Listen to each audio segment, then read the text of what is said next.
오늘은 요한복음 2장 13절에서 마지막 절 25절까지 말씀 함께 묵상하도록 하겠습니다. 요한복음 2장 13절에서 25절까지의 말씀 교독하겠습니다. 13절 제가 먼저 읽겠습니다.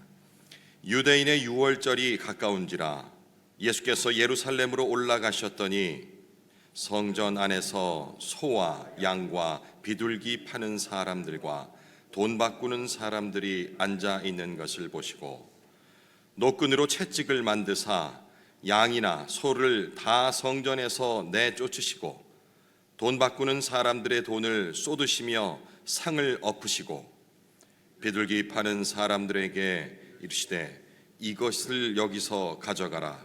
내 아버지의 집으로 장사하는 집을 만들지 말라 하시니 제자들이 성경 말씀에 주의 전을 사모하는 열심이 나를 삼키리라 한 것을 기억하더라. 이에 유대인들이 대답하여 예수께 말하기를 네가 이런 일을 행하니 무슨 표적을 우리에게 보이겠느냐. 예수께서 대답하여 이르시되 너희가 이 성전을 헐라 내가 사흘 동안에 일으키리라. 유대인들이 이르되 이 성전은 46년 동안에 지었거늘 네가 3일 동안에 일으키겠느냐 하더라. 그러나 예수는 성전된 자기 육체를 가리켜 말씀하신 것이라. 죽은 자 가운데서 살아나신 후에야 제자들이 이 말씀하신 것을 기억하고 성경과 예수께서 하신 말씀을 믿었더라. 유월절에 예수께서 예루살렘에 계시니 많은 사람이 그의 행하시는 표적을 보고 그의 이름을 믿었으나 예수는 그의 몸을 그들에게 의탁하지 아니하셨으니 이는 친히 모든 사람을 아심이요 또 사람에 대하여 누구의 증언도 받으실 필요가 없었으니 함께 읽겠습니다. 이는 그가 친히 사람의 속에 있는 것을 아셨음이니라.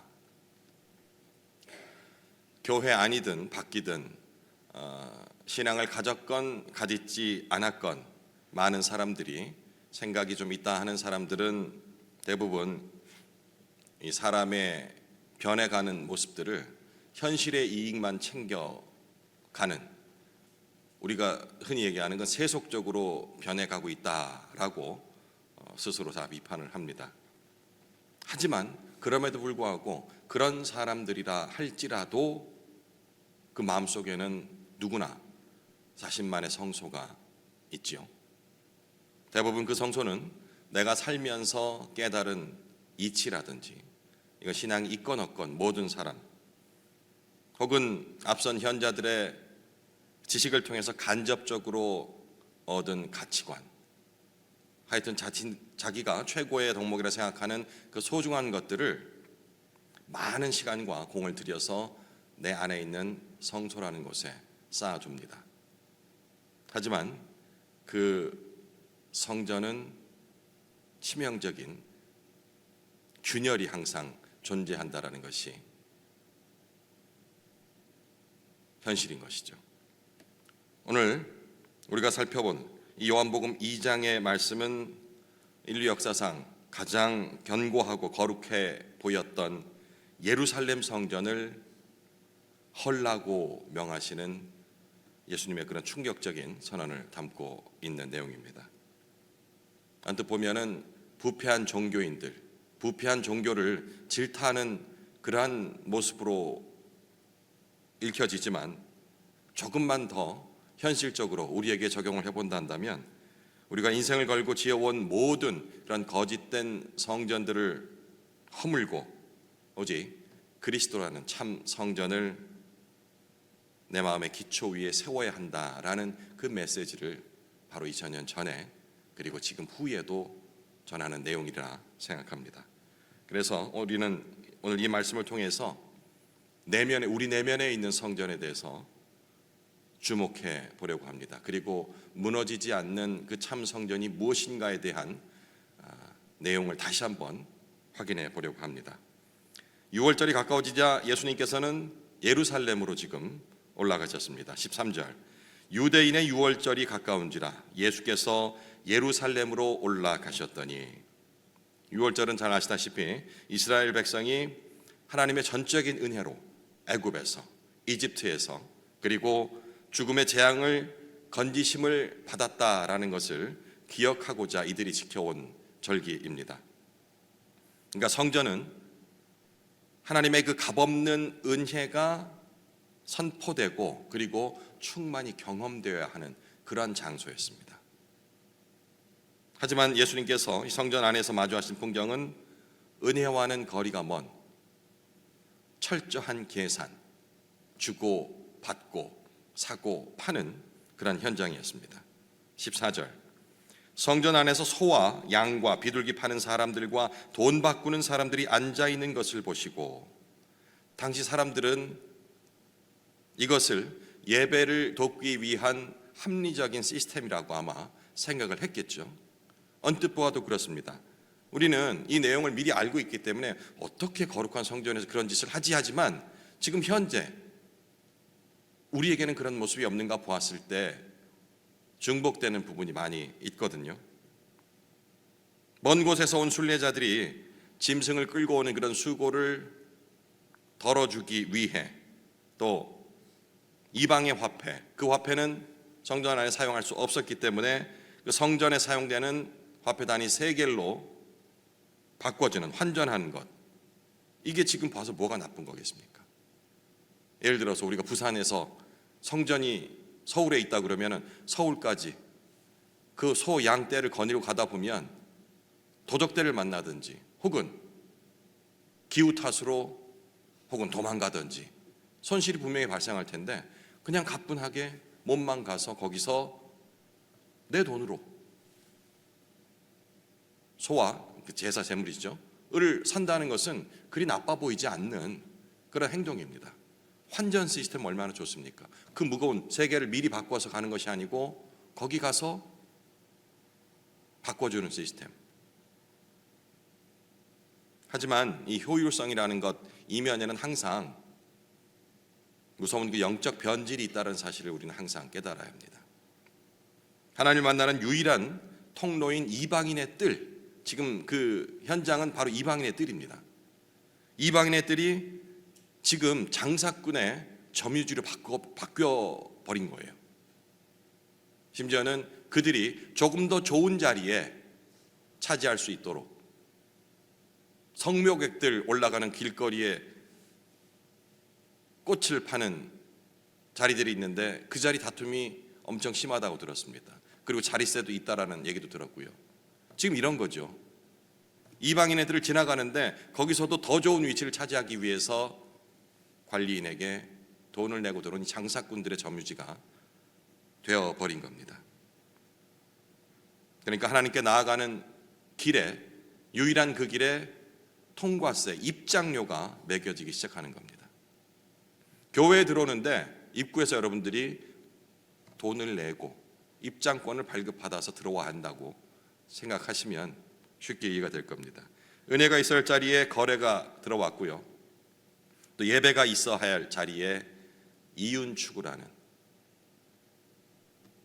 모습이 자리 잡은 겁니다.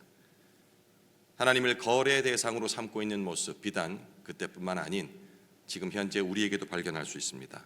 내가 이만큼 헌신했으니 하나님께서 나에게 복을 주시겠지, 혹은 내가 이 정도로 윤리적인 도덕적인 삶을 살았으니 나는 구원받은 자격이 충분히 있을 것이야 라고 생각하는, 입으로 내뱉지는 않지만 당연한 것으로 생각하고 있는 우리의 모습, 좀 더 현실적으로 적용해 보자 한다면, 내가 교회를 위해 이렇게 수고했는데, 내 청춘을 바쳤는데 다른 사람도 아니고 목사님이 나한테 이러시면 안 되지. 남의 얘기입니까? 나의 모든 것을 헌신하고 내 마음을 드리고 시간을 들여서 교회를 위해 헌신했건만 어쩜 내 한 일을 목사님 몰라주시지? 시험에 빠집니다. 목사님에게 잘 보이려고 신앙생활 하는 거 아니라고들 다 얘기는 하지만 왜 섭섭해집니까? 교회를 위해서 했던 일이 왜 사람의 눈에 어떻게 비춰지는 걸 가지고 시험에 빠지는가? 바로 이런 목적, 내 마음속에 있는 그런 마음 때문입니다. 은혜를 수단으로 전락시키는 것, 하나님을 내 목적을 위한 도구로 사용하는 것, 절대 그렇지 않다고 아무도 그렇게 생각하지 않겠지만 지금 예를 들어드렸던 이 모습들을 생각해 본다면 다를 바 없습니다. 바로 주님이 분노하신 장사하는 집이라는 이것이 바로 교회 안이 될 수도 있다라는 경고를 우리에게 주시는 말씀으로 받아들여야 합니다. 15절, 노끈으로 채찍을 만드사 양이나 소를 다 성전에서 내쫓으시고 돈 바꾸는 사람들의 돈을 쏟으시며 상을 엎으시고. 와, 이거 우리가 아는 예수님 모습이랑 다르잖아요, 그죠? 파격적인 모습. 예수님의 이 파격적인 행동에 유대인들이 즉각 반발합니다. 18절, 이에 유대인들이 대답하여 예수께 말하기를 네가 이런 일을 행하니 무슨 표적을 우리에게 보이겠느냐. 저는 처음에 무슨 표적을 우리에게 보이겠느냐 해서, 표적하면은 그냥 습관적으로 우리가 기적 이렇게 이어지잖아요. 그래서 뭐 이번에 무슨 기적을 한번 보이려고 뭐 이런 걸로 그냥 넘어갔었거든요, 해석하고. 근데 오늘 이제 말씀 준비하면서 가만히 읽어보니까 그런 내용이 아닌 것 같아요.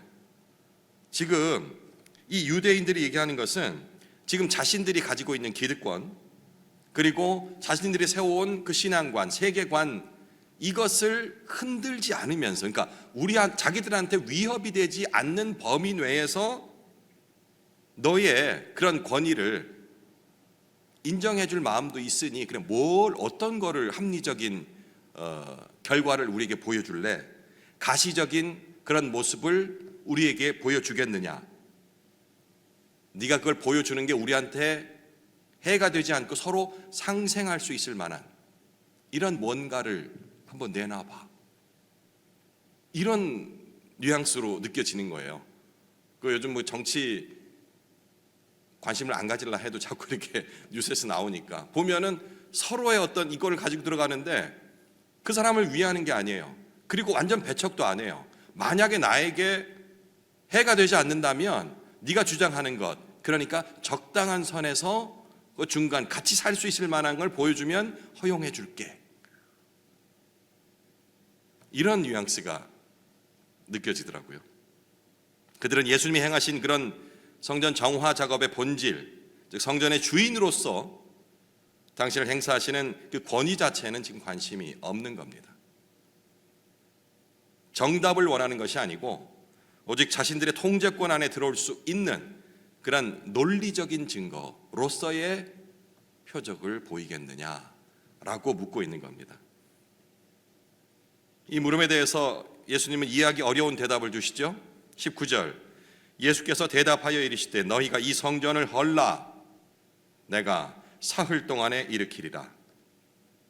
유대인들이 비웃겠죠. 말도 안 되는 소리. 왜냐하면 그 근거는 이렇습니다. 헤로드 왕이 유대인들의 환심을 사기 위해서 BC 20년경부터 짓기 시작한 이 성전, 예수님께서 이 말씀하실 때는 오늘 본문에도 기록되어 있지만 46년째 공사가 진행되고 있는 어마어마한 규모의 성전인데, 그럼에도 불구하고 아직 완공도 다 되지 않은 이 성전을 그들은 눈에 보이는 이 거대한 물리적인 건축물을 하나님의 임재가 거하는 그러한 성전이라고 믿고 있었던 것이죠. 그러니 예수님께서 이 성전을 헐라라는 얘기가 46년째 진행되는, 세워지고 있는 이 성전을 얘기하는 것으로 추호의 의심도 없이 단정을 지었을 것입니다. 그러니 사흘 만에 무너진 성전을 일으키시겠다고 하는 예수님의 말씀은 허세죠. 말도 안 되는 소리. 하지만 우리는 잘 알다시피 예수님께서 말씀하신 성전은 하나님의 영광이 실제로 거하는 그런 처소로서 당신 자신을 가리키고 있었다는 것. 21절, 그러나 예수는 성전된 자기 육체를 가리켜 말씀하신 것이라. 하나님이 자주 말씀드리지만 이러한 건물 같은 그런 물리적 환경이나 혹은 시스템이라는 이런 제도 안에 갇혀 있을 수 있는 분이 아니지 않습니까? 그런데 우리는 종종 이렇게 하나님을 그런 곳에 가두려고 하는 성향을 버리지 못합니다. 예수님은 인간들이 가장 거룩하다고 믿었던 그 성전을 헐라고 말씀하시므로 인간이 만든 그런 종교적 외형, 이 외형이 결코 하나님께 이를 수 있는 그러한 길이 될 수 없다라는 것을 말씀하고 계십니다. 이렇게 표적에만 집착하던 이들은 실체이신 하나님의 본체이신 그 예수 그리스도를 직접 눈으로 보고도 알지 못하죠. 다시 우리에게 적용해 봅니다. 우리 역시 인생의 문제 해결이라는 일종의 표적입니다. 이 표적에만 매달리다 보면은요, 우리 곁에 와 계신, 이미 함께하고 계신 표적 되신 성전 되신 주님을 놓칠 수가 있다라는 겁니다. 그죠? 나는 건물이 교회가 아니라는 거 알죠. 이 말에 속지 마십시오. 말은 그렇게 하지만 실제적으로 내 인생 문제 해결이라는 것이 내 인생의 내 생각에, 내 눈에, 방향에 큰 표적이 되어 있다면 그 표적 때문에 이 성전이라는 표적에 집착해 있던 유대인들에게 예수님의 실존적인 모습이 보이지 않았듯이 우리에게도 보이지 않을 수 있다는 겁니다. 예수님이 사흘 만에 일으키시리라 이 말씀을 훗날 그분의 부활을 통해서 비로소 그제서야 제자들에게 이해가 됩니다. 22절, 죽은 자 가운데서 살아나신 후에야 제자들이 이 말씀하신 것을 기억하고 성경과 예수께서 하신 말씀을 믿었더라. 매우 중요한 신학적 전환점을 시사하죠. 예루살렘 성전에서 드려지던 제사는 이 죄 많은 인간들이 하나님께 나아가기 위해 동물의 피를 흘려야 했던 일시적이고 불완전한 제도였습니다. 물론 하나님께서 모세를 통해 명하신 내용이지만 이것은 완전하지 못한 내용이었습니다. 구속사적 관점에서 볼 때 예수 그리스도를 통해서 비로소 이 제사가 완벽해질 수 있다라는 관점으로 바라봐야 합니다. 예수님께서는 당신의 육체를 성전 헐듯이 헐어버림으로써, 이것은 꼭 죽음을 얘기하죠. 그리고 다시 세우심, 일으키심, 이것은 부활을 얘기하는 겁니다. 단번에 그리고 영원히 하나님과 우리 사이에 막혀있던 담, 이것을 헐어버리신 겁니다. 이제 그로 인해서 성전은 예루살렘이라는 특정 장소에 국한되지 않는 것이죠. 예수 그리스도가 성전이 되셨기 때문에 누구든지 그분을 믿는 자는 하나님의 임재 안으로, 성소 안으로, 성전 안으로 즉시 들어갈 수 있게 되었습니다. 이것이 바로 복음의 위대함이죠. 우리가 얼마나 많은 동물의 피를 흘려야 온전한 성전도 들어갈 수 있겠습니까? 하지만 예수 그리스도의 피로 단번에 영원히 그 제사의 행위가 해결이 된 것입니다. 도덕적 공로를 쌓아서 올리는 그런 성전이 아니고 주님께서는 스스로 무너지심으로써 우리 안에 성전이 되어 주신 겁니다. 예루살렘에서 행하신 예수님의 표적을 보고 많은 사람들이 그분의 이름을 믿었죠. 겉으로 보면 엄청난 대성공입니다. 수많은 추종자가 생겼다라고 얘기를 합니다. 그리고 당시의 여론이 매우 예수님께 우호적으로 변한 겁니다. 여론은 예나 지금이나 결코 무시할 수 없는 그런 현상입니다. 하지만 성경은 의외의 사실을 기록하죠. 24절, 예수는 그의 몸을 그들에게 의탁하지 아니하셨으니 이는 친히 모든 사람을 아심이요. 왜 예수님이 당신을 믿는다는 이들에게 자신을 맡기지 않으셨을까요? 일종의 기초적인 제자들이 되지 않겠습니까? 추종자들이니까. 요한은 그 이유를 25절에 이렇게 설명합니다. 또 사람에 대하여 누구의 증언도 받으실 필요가 없었으니 이는 그가 친히 사람의 속에 있는 것을 아셨음이니라. 예수님은 인간이 갖고 있는 이 믿음이라는 실체가 얼마나 자기중심적이고 변덕스러운지 알고 계셨습니다.